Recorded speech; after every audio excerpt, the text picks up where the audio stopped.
You hear him. If you're watching, we're in the PNC Bank studio. I'm George Balekji. T, I missed you, bro. I missed you more. I'm happy to have you back in the dojo. Bro, did you hear me when I walked in the building today? No. Like, the second I walked in, I was as loud as possible. Everyone's told me, that's your operating we missed you. levels. It's too quiet around here. So as soon as I got out of the car, through the parking lot, through the doors, I was as loud as possible. Volume on 10, not 9, 10. Good to have you back on the chat. I'm back, Keep that baby. level coming. Also, the second I saw you, too. Yeah. It just hit me. I'm like, I got to play the Rocky theme song. Yeah, he did. He did. I started shadow boxing. Then I pulled something. We don't need to get into it. Mickey on you. Yeah, something in my shoulder pop, but it's okay. I'm playing hurt, baby. Let's go. We got a packed show for you guys. Tay's Trav's first show back. See, man, I got to get used to it. Mixing up with Ante. You know, I understand. Too much hold my banner for me. I understand. It's okay. It happens to me all the time. Usually it's my nightmares when I say Ante's name, but I love him. But I get it. I understand. We got more from the Bruins. Is Cam Neely making some comments on the Jeremy Swayman contract situation? Jerod Mayo staying loyal to Jacoby Brissett as they are 1-3, and Jacoby, that whole offensive line, that offensive operation looks terrible. We'll take a look at the AL playoff picture, and we'll honor the late great now Dikembe Mutombo as well, who passed away at the young age of 58. Let's first get into it. Cam Neely giving us updates. So it's press conference. Don Sweeney, Cam Neely, Jim Montgomery was present as well. Yep. And obviously the biggest question of this camp is basically, what is it with Jeremy Swayman? What's the status? What Don Sweeney was saying is basically they're in constant communication with Louis Gross, his agent, and Swayman's camp. They're punting on him playing in any exhibition games. They're hoping that he'll be back for the start of the regular season, which is October 8th in Florida against the Panthers.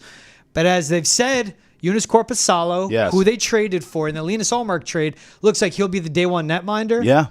Situation as it stands, before we get into the quotes, Trav, the way I look at it is that Swayman's still holding strong. He has his price. There's no budging. Sure.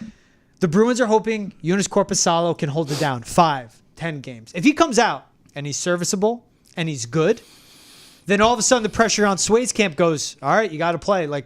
But if you can't get the job done, then Swayman's camp's going, you need to pay him now because you guys need him. You got Lindholm. You got Zadorov. You have Pasta, McAvoy, other Lindholm, Marchand.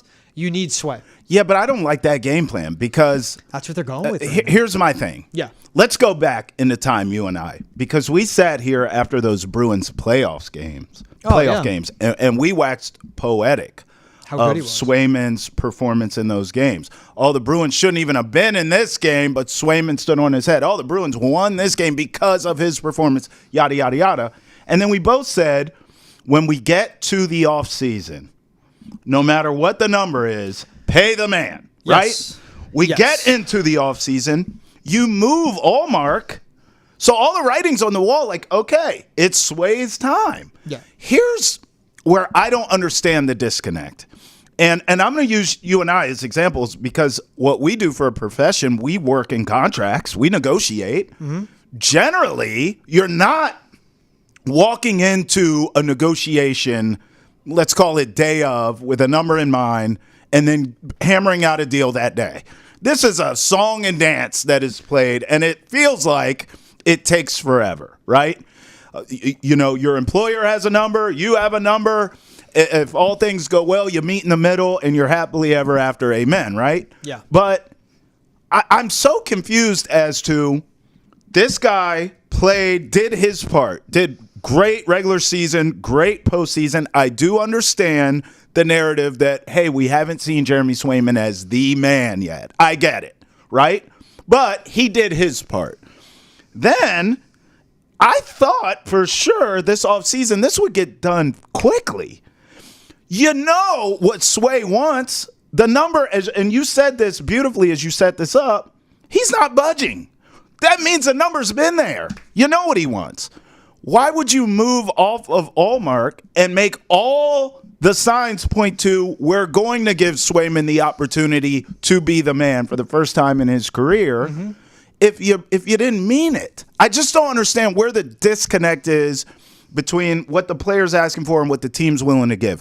If that disconnect was there from the beginning, so let's assume it was, then what have we been doing this whole time? Is that not what a negotiation is, to meet somewhere in the middle? And if you're the Bruins, I think you may have moved too hastily to move off of Allmark because you didn't have a deal done, and you knew you were miles apart, assuming that that's the case. If you were close from the beginning, Sway's number's this, we're here, then negotiate and get it done. Where we're at now, in my opinion, George, is worst case scenario. Oh, 1,000%. This is worst case. Because if you don't trade Linus Ullmark, your leverage is, well, you have Linus Ullmark. Yes. Now you're banking on Eunice Corpusalo, who was bad with the Ottawa Senators, but playing behind a good Bruins, 5 skaters in front of them, a lot can change, especially getting under goalie Sure Bob. it can. Where the disconnect comes from me is what Cam Neely had to share today. What can you share in the details? What can you say about Swayman? We have the sound right here from the press conference. Check it out. This is Cam Neely. I have 64 million reasons why I'd be playing right now. And I'll dovetail to that. There's been stories around saying he's looking to reset the goalie market. Do you feel that's the case? I do, yeah. I do. In context to what? Well, just what his ask is and what we believe his comp group is are two different things. So let's start the first part of that. I don't want to get into the weeds with what his ask is, but I know that I have 64 million reasons why I'd be playing right now. Right. Let's assume that 64 is an 8x8. 8 years, $8 million a year. Okay. I was like, hey, maybe it's 10 years, $6.4 million a year, but Jeremy Swayman would be dumb to take that contract. Yeah, I like 8.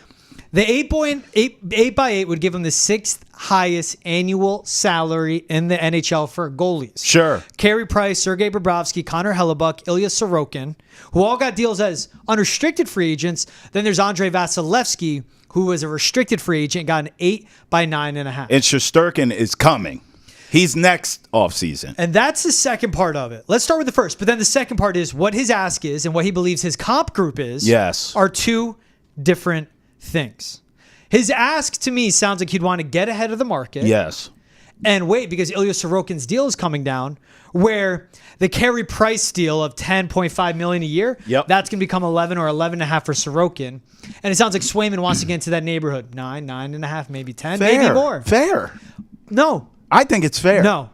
Because Vasilevsky got 8x9.5 as a restricted free agent. 64, 53, 52. That was his starts those 3 seasons in the range of getting that contract. Sure. Igor Shesterkin, 52, 58, 55. Games played or started, whichever way you want to look at it. Ilya Sorokin, who is okay, is a serviceable goalie. Yeah. Swayman's one of the best. 52, 60, 55. Games played. Yeah. Jeremy Swayman's the last 3 years, 39, 33, 43. He was with one of the best goalies in the game, not named Jeremy Swayman. I don't care. Though. There is a wear and tear you have to prove. You take that 8x8, 64 million, and you know what? If you don't want that and you want to wait for Sorokin, why not take a 3x8? Give me that $8 million a year for 3 years. When I'm 28 and I show to you I can be a 55 plus a game guy. You can be the man. And Sorokin resets the market. Yeah. And the cap goes up and you guys have more cap space, then pay me. And you know what? At that point, I'll go with 5x10. We'll split it down the middle. Yeah. And then that all together, that is $74 million he would make over the same span instead of $64 million. Well, you're breaking it down into 2 separate deals, right? And that's where that's where it comes to what his ask is and what we believe his comp group is 2 different things. Sure. But the 64 million reasons why that has to be an 8x8 contract. It sounds like such a frustrating answer too. You can hear the frustration from Cam Neely in Cam Neely's voice. We heard the frustration from Don Sweeney with the disappointment with himself. Because to your point, he goes like, this was my priority. Yes. We need to get better down the middle. I got us Elias Lindholm. Yeah. We needed to add on the blue line, Zadorov, right? Yep. We need to keep Swayman in net for the Bruins. He was the guy in the playoffs. Can he do it for 55 to 60 games in the regular season, then become that stallion in the postseason? I believe he can. But it isn't proven. And that's one thing I understand from the Bruins side. You need to get it done.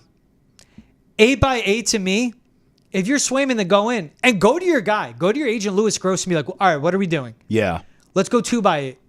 Let's do it. I'll be 27. Sorokin will get paid. You're betting on yourself at that point, though. That's what he's doing right now. I mean, he's betting on himself one way.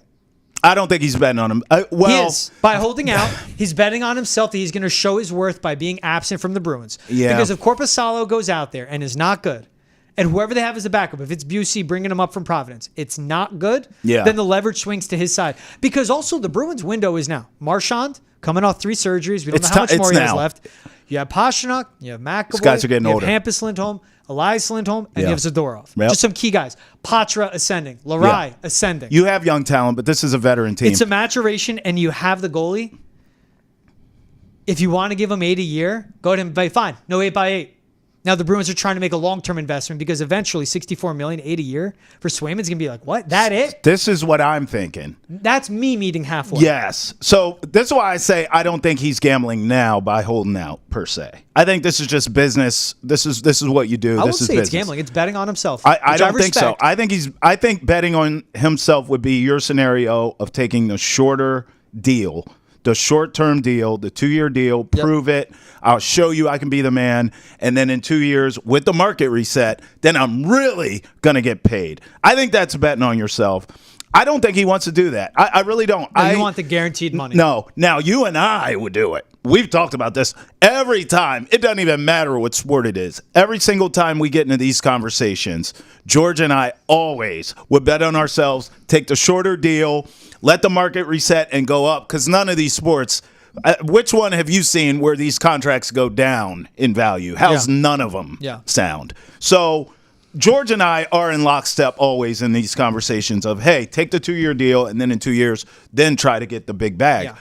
I just don't believe these players think that way. They want the guaranteed money. And by the way, not for nothing, I think we both understand that too with the nature of hockey. Yeah, it's not such the a violent NBA. sport. Yes, Yeah. and I understand he's in net. But my gosh, goalies get hurt too. Yeah. So, Yeah. it's a lot of wear and tear. We just told you he hasn't really had the opportunity yet to be the man. I'm not going to knock him for it. I do hear what you're saying, George, and prove it. But, again, the team signaled that we believe he can prove it by doing the moves they did this offseason. I just don't know where the disconnect was in terms of the contract. If you're that far apart in negotiations, then don't make the move to move Ullmark. Why did you do that? That was a mistake. So that's where I'm at. It's not so much that he's holding out. Everyone's frustrated right now. Cam Neely, you hear it in his voice. But, I mean, my goodness, how did we get here? I mean, I just want to know, how did we get to this point where now it is worst case scenario, we agree with that this guy's not ready and the season is literally starting. It's the Bruins saying, we won't take you to arbitration. We did that last year. Didn't want to go back. We'll do right by you. And then they slide him a piece of paper, 8x8. Yeah. $8 million a year. And you know what? Look at these other guys that are in that range. Ilya Sorokin's making 8.2 a year. But he has all those more starts on you. Here, we're giving you $8 million, 6th highest paid. And you haven't done what those guys have done yet. And he has one postseason run under his belt. Was he unbelievable in last year's postseason? Yes. You can't argue any other way. 12 starts. His saves above it. He carried the Bruins. He did. All the way to that series against his eventual Stanley Cup champions. We broke it all down here on the chat. Yeah. And I loved watching it. But that's one off. And that's you being Jeremy Swayman, coming off 43 starts in the regular season. If we put you out there, 55 starts, 60 starts, back-to-backs, 2-3 starts in a row. West Coast, it's no more on-off, you and Linus. Because Korpisalo ain't that guy. And if we're paying you 8, you have to be that guy. Oh, yeah. Well, he's now, going to be he's the saying guy if regardless. I'm going to be that guy, then give me 9 a year. Maybe. Right. That's where I wonder. Yeah, but that feels negotiable, what you just said. But when their cap space think as it they're stands further right now apart. is just under $9 million for this season, then it goes up. And again, it's the business side. You went to arbitration, didn't like it, Jeremy Swayman. There's the business side. This is the business What's side. your gut say that's going to happen? Because I actually think, and you're going to think I'm crazy, but what else is new? I am. I think Swayman's going to win here. I think he's going to get what he wants. I really do.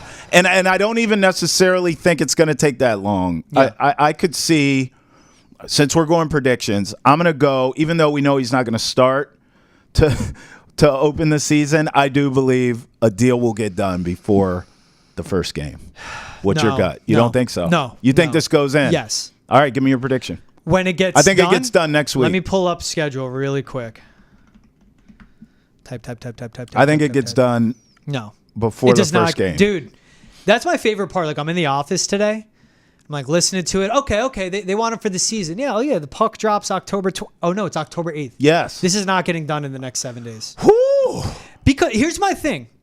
Before I give you my prediction on this, so what I wonder now too. You're going deep in the season? Is it Jeremy Swayman demanding this, or is it Louis Gross? Who's his agent?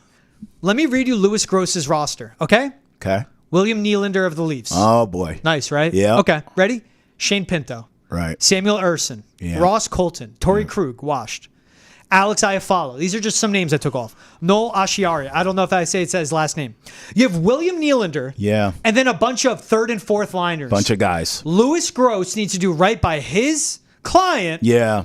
And he's getting selfish. Sure. And he's pocket grabbing where he wants as much out of this as possible because he doesn't have these rosters. He did it with Nylander. Nylander's a forward. He's a proven guy. Jeremy Swayman hasn't proven it. That's why I think this goes into it. I understand why the Bruins aren't budging. I understand it. I really do. So what happens? Florida, they can win. It's a banner night. Their team's fresh. I know the Panthers are. We're coming off that run. Montreal, not afraid. Kings, not afraid. Home against Florida. They have Utah. Nashville's revamped. What are you, Dallas. a month in? October 24th right now.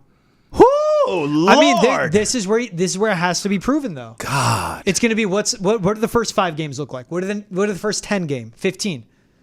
He has until December 1st. RFAs have until December 1st to sign a contract, or they lose that year and they can't play. It sounds like you're thinking November, if I'm reading your tea leaves. I think it gets done. You make a great point about the agent, though, because as you were reading that roster of clients. Exactly. You were like, who? I was like, what? I didn't want to put you on blast, but trust me, same thing. Like, I called our producer Brendan over, like, hey, Brendo, look at this list for me. And he was like, third line or fourth. Yeah. I'm like, cool. All right, awesome. It's just a bunch I was like, of I don't guys. need an opinion on them. What are they? Exactly. Now, I don't necessarily look at this as, okay, his agent's playing hardball and Swayman has no idea what's going on. That's nonsense. Of course he knows what's going on. But I'll say this. When you deal with a power agent, let's use Scott Boras in baseball because he's the man, right? Yeah. Or Drew Rosenhaus in football. Same thing. You know coming in what you're getting. You know they're going to get or want or ask for top dollar for their client. So you know automatically as a franchise, okay, this player is represented by Boras or Rosenhaus. So if we're not willing to pay this guy top of the line money, let him walk or trade him or whatever it is, because we don't even want to deal with the agent. Yeah. Conversely, when you're a power agent and you do want to keep that player in tow, you already know what it is. Okay, we're going to have to give up this, pay this, do that. So I wonder with this agent if the Bruins thought, because, let's respectfully say he's a relatively unknown agent. Relatively, right? Maybe the Bruins just thought we can play hardball and get what we want out of this guy because of that. Because he doesn't have that kind of cachet. And then it turns out now we're in a standoff, which is terrible. But look, if this goes into November, I am not comfortable with that for a multitude of reasons. A, what does a contract look like? Because someone's going to there's got to be some give somewhere, right? Yeah. Someone's going to have to negotiate. And then B, so you mean to tell me a month of the regular season has gone and now Jeremy Swayman's just supposed to step in and what? Like be the best he can be? That's not good. That's not realistic. So I just, this whole situation is a mess, and I'm so disappointed because I thought for sure, again, going back to our conversations right after the postseason, I thought for sure this would be the first thing locked up before they went out and made all those offseason moves. I actually thought Swayman would be the priority to get him locked up long term, whatever the contract looks like. Get that done and then work from there. And it's been the complete opposite, George. To give you an answer, November 7th. That's when November I say Jeremy 7th. Swayman will make the start. Because before that, it's at home. They have a stretch of Toronto, Philly, Carolina, Philly, Seattle, Toronto. Yeah, some good Before that, offenses. Dallas, Nashville, revamped Nashville team. Good offenses. This will leak into it, and I think it's November 7th. One more point on this Louis Man. Gross guy. His most active contracts, he has 4 with the Blues, Okay. 3 with the Capitals, 3 with the Flyers. 3 basement teams. He deals with basement franchises, basement players, Man. and basement deals. He's money grabbing at this point. You just got to hope it doesn't affect Jeremy Swayman when he shows up for the Bruins. Of course it is. That's where I wonder with Swayman, what is he being told? What's the communication like? And for him, there is a part, it's team. And Right. that 8x8, say it to him, screw it. Give me a 3x8. Yeah. Let me prove myself. And then when I'm 27 or 28, then I'll get paid. When Igor Shesterkin resets the market and everything changes and the cap is up, then let me get paid again. We'll see. Igor's definitely going to get paid. Yeah, you do know this, and right? I don't want it to be by the blue shirts. Let's move on. Talk about loyalty. Is Jerod Mayo too loyal to Jacoby Brissett? Yes. Let's play his sound right here. Roll it. This is Jerod Mayo asked about why Jacoby Brissett is the best fit to be the Patriots starting quarterback. In my opinion, look, Jacoby's done I'm not going to get into the hypotheticals or why. Look, he's done a good job doing what we've asked. Are there a lot of plays that we could do a better job with? Absolutely. But I will never question his toughness, his dependability, his leadership style for this team, and that's what we need right now. You hear that? Toughness. I'm taking notes. Toughness, dependability, Leadership style. leadership. And that's what we need right Okay. now. Hey, the Yeah. product out there is so bad. I need someone just to keep these Yeah. guys locked in and willing to show up because it's that awful. So that's why we need them on the field. Yeah, listen, I'm not buying that. Toughness, dependability, leadership. You get that in a backup quarterback, which is exactly what Jacoby Brissett is. Welcome I back. told you from the beginning. Welcome back. You should have started Drake Maye from the beginning. Yep. I understand the offensive line stinks. We can all see it. But my goodness gracious, you know what you need with a bad offensive line? A quarterback who can actually move. Oh, what a concept. He was doing that weeks 1 through 3. You mean if our offensive line goes ole and lets someone through, we got a guy back there who can tuck it and run. Maybe he is running for his life, but you know what he's doing? Running. And you know what happens when you run forward? You move the chains. I mean, can we get some creative play calling for Drake Maye? Can we get him out on the move? Let him throw on the move. You know who's running a college offense in the NFL? Do you? Cliff Kingsbury and the Washington Commanders. Jaden Daniels. Have you seen him play? He's literally running a college offense. You know what that's called? Creativity. Knowing your personnel. Knowing your player. Playing to his strengths. So here's an idea. Our offensive line sucks. Let's play the slowest quarterback in the league who can't move, and he doesn't have a big arm, and we don't have any weapons for him. Yeah, real genius. But you know what he has, according to Jerod Mayo? Toughness, dependability, leadership. Everyone's going to get fired. That's what those attributes gives you. He's a great guy. That's what you say on the way out of the door. He was a great guy, but you got to go. You need some talent, man. You need some swag. You need someone in there, that youthful exuberance, that let's go, guys, we can do this. That's what you need. Drake Maye's who you need. It's great to have you back. It's good to be back, man. It felt good. Thanks. I disagree with everything you I just know, said. you always have. You probably love this. Oh, let's just stick with Jacoby Brissett. You and Jerod Mayo, you know what you need to do? You two need to sit down and just have a cup of Joe together and just talk about toughness, dependability, Give me your and pen. leadership. Give me your pen real That's quick. what you This need is to what do. we would do. We would Me sit and Drake down. Maye will be in the back making plays. We would sit down, have a cup of coffee, and I'd Yeah. hand him this piece of paper. Tell me what I just wrote. What did I just write? Well, other than the cuss words at me, he said left table. Tackle, you idiot. Oh. Moron. Hey, I speak for a living. That's I a don't C, read. a K, and L. That's a bad E. Left table. You cannot continue to roll out Jacoby until you have an actual left tackle, not Yeah. the Montre Jacobs, Yeah. who's been a practice squad guy and is your fourth stringer. Oh. Not Vidarian Lowe, because Oh. Elliot Wolf may like his long arms. He's not a starting left tackle. No. Not Caden Wallace, who you don't have anymore because he was on crutches and a walking boot, so I don't see him playing on Sunday against the Dolphins. Right. And you can't play Drake Maye if David Andrews isn't out there. That is a commodity. That is a player. That is a leader with toughness, dependability, leadership. You cannot lose. But how quickly he got ruled out against San Fran, that's not good for Sunday. I know. And Sunday's a winnable game. It is. I went into that 49ers-Patriots matchup, and I promise you, Trav, on everything that I hold dear to my heart, I said, I'm going to go in with an open mind. And if this offensive line is okay, and Jacoby holds on to the ball too long, and just doesn't make winning plays, then I'll say put in Drake Maye. Okay. Offensive line was awful. It was. Awful. It was. It was. Awful. It was. Terrible. Yeah. Okay. Like worst in the league. Jacoby stopped moving, which he did weeks 1 through 3. He is starting to get skittish in the pocket where he's anticipating pressure to be there. Right. It's not there. That's right. Holding on to the ball too long. He's trying not to lose. He's looking and reading the field and saying, I don't want to throw an interception, instead of reading the field and saying, this is where I have to throw the ball. Yes. Drake Maye would give you that. But when you lose to David Andrews and the offensive line is that bad, I cannot take it. Because what has Jacoby Brissett done? Weeks 1 through 3, he was extending plays, being creative, going off schedule, going off platform. Week 4, he didn't do any of that. You know what Jacoby Brissett has done? Digressed. He has. You know what Drake Maye would do? Digress. And that's my thing. So if I'm sitting down with Jerod Mayo, I'm going, wait, I have 3 cups of coffee, not 2. And he goes, who's the third for? I go, get Elliott in here. And I go to both of them. I go, left tackle. Donovan Smith is out there. I don't care. He's a million years old.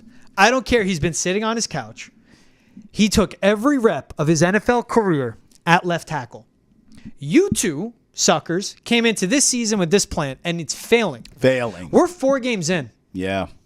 What did I've said week 13, right? I'm like, this scandal. Did not know it'd be this bad. No, it's bad. And so now you have a 4th string left tackle, Sidney Sobek in a starting guard. Good. Nick Leverett, a backup center. Layden Robinson, who people loved week 1 and 2. Yes, he's a tough mother effer as a run blocker. Coming out as a 4th-round pick, he was known to be a good run blocker, a work in pass protection. Sure. Malik Collins took his lunch, back-to-back plays, including all afternoon long yesterday. And then your right tackle, Mike Onwenu, can only do so much being in that spot. This offensive line's terrible. Is he too loyal to Jacoby Brissett? I don't think so. He's being protective over Drake Maye. And to find his reasons why to have Jacoby out there, maybe you could say loyal to a fault a little bit. That leadership, that toughness, that durability, that matters. Because if he puts out Drake Maye now, it's hitting the panic button. And if he puts out Drake Maye now, Jacoby's not going to make it to the end of the season. No. Drake Maye won't either. Ugh. Drake Maye will not either. Well, then this is a bigger conversation, which is, I will give you your flowers because you told me all off season. Don't play Drake Maye behind this offensive line. It's going to be putrid, and it is worse than we even thought it would be. I've said if the offensive line gets it done, put him in. I've said that. I've said it. And the receivers aren't getting separation. Right. The execution isn't there. Get Tyquan Thornton the hell off the field. Go look at practice squads. I do not care. Go find someone. Yeah. You know? Jalen Hyatt's not playing for the Giants. Just figure out a trade. Give them a 7th rounder for him. Because Brian Dable hates him for whatever reason. Get Jalen Hyatt. Get Donovan People-Jones from the Detroit Lions practice squad. Sure. That's fine. Go give 2 day 2 picks. Go give 3 to the Bengals. I don't care. Get T. Higgins in the building and then extend him with your $50 million cap space. Yeah, and then go sign a left tackle. You have to do it. It's interesting, too. By the way, they're going to draft that. We know that. That's fine, but I need one for this year. And that's why give Donovan Smith $1.5 million. Right. Hey, you want to make $1.5 more million? Dude, we just need you to be there. Yeah. You know, when you watch, I brought up Jaden Daniels, right? You watch him, and everyone's in love with that kid in D.C., and rightfully so. Caleb Williams now starting to get it together in Chicago. Bo Nix has been playing well in Denver. But you look at these rookies, and it's like, well, when does our guy get a chance to play? I actually think, in talking this out with you, it's not so much looking around at the other rookies around the league and the success that they're having. I would harken back to look at what happened to Bryce Young in Carolina. Thank you. Because that's a situation, as you were describing what's going on here in New England, my brain immediately, and look, don't get it twisted. I want to see Drake Maye because I'm not so convinced that, like George is, that this guy, where you're going to ruin him. But I do think it is a fair point to point out and to bring up. Bryce Young had a lot of the same issues. There was not a proper offensive line there. There was not, by all accounts, a big boy offensive system even. I have not seen anything from this New England Patriots offense schematically and to your point, that's been impressive to me. There were no weapons there for Bryce Young. Unlike Drake Maye, he was not the physical Drake Maye physically is prototypical, quite frankly, for what you want in an NFL quarterback. Bryce Young is smaller. Yeah. But it appears as though Bryce Young's ruined. Like, I mean, Oh, yeah, he's done. It appears to me like He digressed. He right? digressed from his rookie season to his sophomore and he got the hell season. beat out of him too. Yeah. So, I do understand that.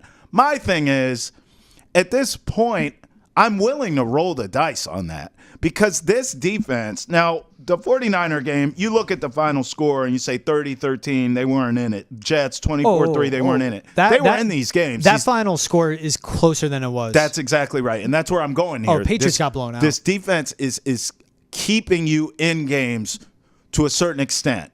If the offense is 3 and out every time, what the hell do you think's going to happen? Of course, the defense at some point is going to fall apart, and that's why you see these scores the way they are.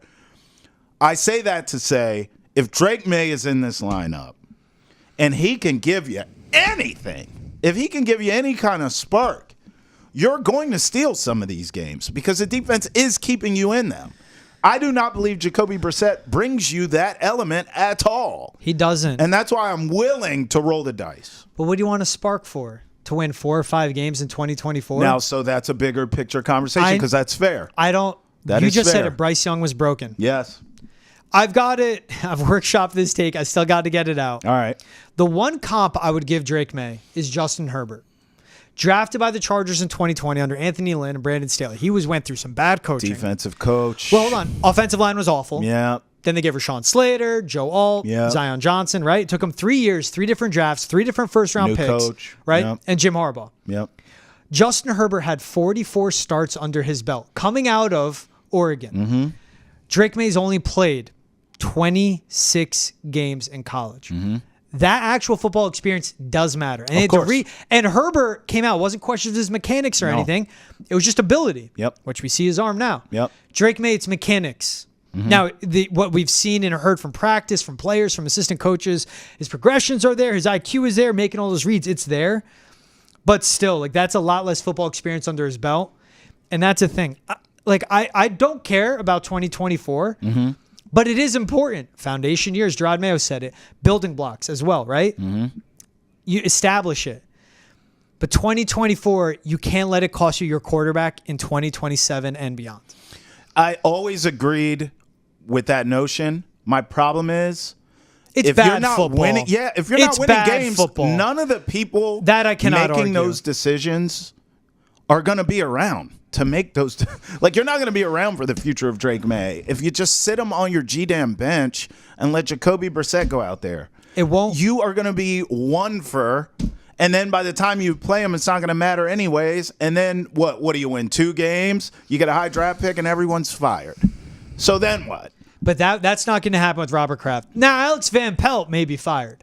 Like, he may be fired. There has to be an adaptation made by the OC. You mentioned Cliff Kingsbury, all the credit you gave him. Agree. There's none of that creativity with AVP. No. You're running this West Coast offense. Your offensive lineman can't pick up your zone blocking scheme. Right. Your running back doesn't like it. Your running back is still fumbling. Your receivers are still making mistakes. Yeah. People aren't getting open. You have late developing, deep downfield routes. Your quarterback doesn't have the time or the arm Doesn't strength. work. That is where there could be change. And again, it's not good for a young quarterback. His junior season, Phil Longo was his play caller at UNC. Longo right. left. His senior year, someone different. Rookie season, someone different. You fire AVP after a year, 4 different play callers, 4 different languages in 4 years. That's not good either. No. But you know what's worse? An offensive line. That offensive line is the worst in football. And it's not even close. You and I were sitting with each other the day Jerod Mayo was hired, and I didn't like it because you didn't go out and get the best head coach possible. You didn't, and with AVP, you did not get the best offensive coordinator. Yep. Dave Canales in Carolina with Andy Dalton. Yep. I should have been the guy. When Bobby Slowick or Clint Kubiak get a job, those should be the guys. We'll called see. it. All right, let's talk MLB playoffs. Yeah. Wild cards are in. All right. Tigers at Astros. AJ Hinch reunion in I Houston love it. returning. Tigers been the hottest team in baseball. Then the Royals at the Orioles. That's a series I'm excited about. But let's start with Tigers at Astros. Who do you like in this series? Okay, so the Tigers have been the hottest team in baseball. But one thing that's, I think, being ignored a bit, and it's probably a testament to that franchise, even though we know they're cheaters, the Astros have been hot too. And this time of year, they win. They get it done. Yeah. They just do. And they have a history of doing it. This team, the Astros, has made the ALCS for 7 straight years. What more do you need to say? So as hype as I am for Detroit, I have the Lions winning the Super Bowl this year. I want to come on here. The Lions. Oh, Detroit Lions. Yes, you're talking Detroit. My bad. I want to come on here and say it's Detroit's time and the Tigers are going to get it done. I just don't believe that. Yeah. I think in a way, the Astros' success this season is being ignored. That's a veteran team, knows how to get it done. I like the Stros here in an exciting wild card matchup. Yeah. I think the Tigers will hang in there because they're hot, and we've seen in baseball that does carry over. But I just think the Stros, because of the experience, I'll give them the edge here. Tarek Skubal, man, he can steal game 1. Of course he can. Tigers been the hottest team. Of course he can. But it's experience, and it's not just the 7 straight ALCSs for the Astros. It is Jose Altuve, yes, Alex Bregman, even Jeremy Pena, who's young. He has 103 postseason plate appearances. That's right. That experience matters. They may not have Yordan Alvarez at all in this wild card series, but when you have guys like those 3, when you have a good bullpen in Brian Abreu and Josh Hader, and we'll see what we get from Valdez and Kikuchi. Hunter Brown's been good since mid-May. Yep. This Astros team has been good. They've been hot. I remember I was on the All-Cast, and we were doing like the wheel thing, and I landed on the Astros. It was, will they make the playoffs? Mm-hmm. And I said yes. And Carabas was like, why? Yeah, and he's like, do you think with Verlander? I go, no. It's the Astros. How can I bet against them? Right. I need to see them prove me wrong before I say they're not going to do it. It's the same thing with the Stros. This is the Tigers' first postseason appearance in 10 years. Awesome story. Great story. AJ Hinch is going to breathe so much confidence into them. I just don't see it yet. Yeah, and by the way, you could be right, and it may be a gambling opportunity. It always goes back to that for me. The Tigers could steal game 1, but because of that experience, there will be no panic with the Astros. You kidding? I'll be like, all right, hey, that's a good young team. Watch this, and then they'll rattle off the 2 and get it done. They may not see Verlander till the ALDS, and he's fine being their 4th guy. Like, that's all they need. Real quick, I want to say about the Tigers. I saw Jason Benetti. Yep. He was in the clubhouse, beers poured on him. I just want people to remember Jerry Reinsdorf fired Jason Benetti because he would be critical of the White Sox during White Sox broadcasts, who Jerry Reinsdorf owns. And he didn't like how Benetti called the games because he would be critical and honest on that awful team. That the Tigers got into the postseason, giving the White Sox an MLB record 121st loss of the season. That beer must have felt better. That must have been sweet for Benetti. That's just F you, Jerry Reinsdorf. All right, I'm going to be nicer to old people. Royals at Orioles. This one's fun, man. This is young studs. So, talking about old people, let's go to youngins. Gunnar Henderson and Bobby Baseball. You know what's funny, bro, is all year long, I'm like, this Royals team, just wait till we get to the postseason. They're going to rattle off a bunch of wins. They're going to go to the World Series.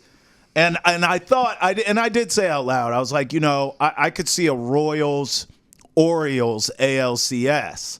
Because all year I felt like the O's would end up, or I should say before the season started, I thought the O's would end up in the World Series. Now that I get this matchup this early out of the gate, I don't think this is a good matchup for the Royals. I don't. I think the O's win this. And I think ultimately we'll look back on this season as a great building block for the Royals moving forward, which, oh, by the way, the O's have already been there and done that, right? Yeah. The O's went from crap to in the basement to the top of the heap, and then they were humbled in the postseason. Like, they've already felt that. And I think it's the O's time now to break through. I also think I think them being in the wild card helps the Orioles. Because remember, last season, that first round bye. Yes, buddy. Yep. And it absolutely screwed them over. Yeah. So I think now being in the wild card, they can get their feet under them. They can get that bad taste out of their mouth from last season. I like the O's here, and I think the O's are going to go on a run, but it's not because I don't believe in the Royals. I just believe in the O's more, but I think the Royals in the years to come are going to be a force. I like the Orioles in this one too. They only go Burns and Eflin deep. Like, they need deeper pitching. They do. But it's that lineup. It's Gunnar Henderson. It's Adley Rutschman. Yes. Like, let's see who else they get to wake up. The Royals are good. It's just not there. It's just not there. Eflin's been great. Just around a 3 ERA. You go back his last 13, 15 starts. Burns has been the same thing. And I just like the lineup better for the Orioles. And I think the Yankees have that 1 seed. They got that bye. I think the Orioles run through the Yankees too. I do too. That bye is a curse, man. I do Baseball too. is so long. It's such a marathon. All of a sudden your body just stops. You need to pick it back up. You can't do that. I also believe I agree with you about the O's starting rotation. That It's it too concerns deep. me. But I will say this. Guardians pitching isn't scary. Well, true. But I will say this. Go. I think that could catch up to the O's and haunt them later down the line. Yeah. I don't necessarily. I agree with you. They're going to beat the yeah. Yankees. And hey, can I just say something? You put the Guardians in there. They may not see the Guardians, brother. They may not see the Guardians. Astros. 4 deep rotation. So that the Stros could you imagine if the Stros are in the World Series? I would hate it. I want the Orioles in there. that. I want the Orioles in I know, there. but that's where that starting rotation could come to haunt the O's. Where Verlander doesn't even have to pitch in the That's wild right. card round. You get that fourth guy, playoff experience. Bro, are we putting the Astros in the World Series right No, now? I'm gonna go Orioles, just off vibes. I know, and it's you shouldn't do that. I'm going off vibes and the aura of Gunnar Henderson. Oh. Ante Campbell just smiled because I used aura to make a Yeah, you point on the did. podcast. I was actually thinking that. I was like, my man said aura. All right, let's end with this. All right. Rest in peace to the legend Dikembe Mutombo. Yep. Passed away at the age of 58 from brain cancer. His family revealed he was in Atlanta undergoing treatment for a brain tumor. 4-time Defensive Player of the Year, 8-time All-Star, 3-time All-NBA, 6-time All-Defense, 2nd all-time in blocks, 3-time block champ in a season, 7'2", a legend with the finger wag.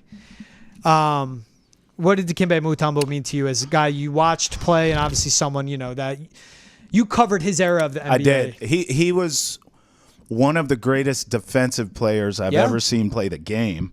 Even just on a deeper level, cancer is just such a beast. It just affects all of us personally. We've all lost people or know someone who's been affected by it or have been affected by it personally. It's just such a. I didn't even know the guy was sick. Yeah, and then seeing this news today was just devastating. And you said I covered that era of the NBA, and it's true. But also growing up where I grew up, Georgetown. I mean, Dikembe is an absolute god in Georgetown and in that DMV area. So that also hit close. And I talked to a lot of people back home who. They said down there it's just everyone's devastated, of course. So the great thing about Dikembe, though, was not only his mark he left on the game as a player, as one of the great all-time defensive players, but just his personality and his infectious personality and his energy and his friendliness, his kindness, philanthropic as well, all the things he did in the community. He is someone whose legacy will live on forever. Yeah, he 7'2" coming out of the Congo, and we were talking like, yeah, you're 7'2". To make it from the Congo to Georgetown, he went there as a medical student. That's right. And John Thompson, being John Thompson, That's right. knew how to get the best out of him. Yep. And that's a guy, after his playing days and just throughout his time, paid for the national women's basketball team from the Congo to travel to Atlanta for the Olympics in '96, built a literal hospital in the capital of the Congo with $15 million of his own dollars. And he had a famous quote, when you take the elevator up to reach the top, don't forget to send it back down to the bottom. So someone else can take it to the top. Great quote. And he got criticized for spending his off seasons going back to the Congo and being a humanitarian. He should be working on his hook shot. And he was like, basketball is my vehicle. It's not me. It's giving me these millions. This is bigger than that. That's right. For people to criticize him, and I get it, we want to see all that. His impact is worldwide, and it's beyond basketball. I think that's amazing about him. Amen. And I think that's why it's so important that someone like him, his legacy lives on forever, because the game should never forget Dikembe Mutombo and his contributions to not only the game, but society also. He should go into the Hall of Fame. He will. He will. I don't want to say the wrong word there. No, he will. Posthumously or something. I can't he mispronounce will. it. He will. Should have been in. He was a Hall of Fame. I mean, He should have been when in. we watch these games, He should have been in. He was a Hall of Famer. It was him and Hakeem around the rim, Yeah, right? you're right. Especially in that era. Yeah. He should have been in. Yep. He'll get in, though. He will. You're right. All right, we'll leave you guys with this. Dikembe Mutombo passed away at the age of 58.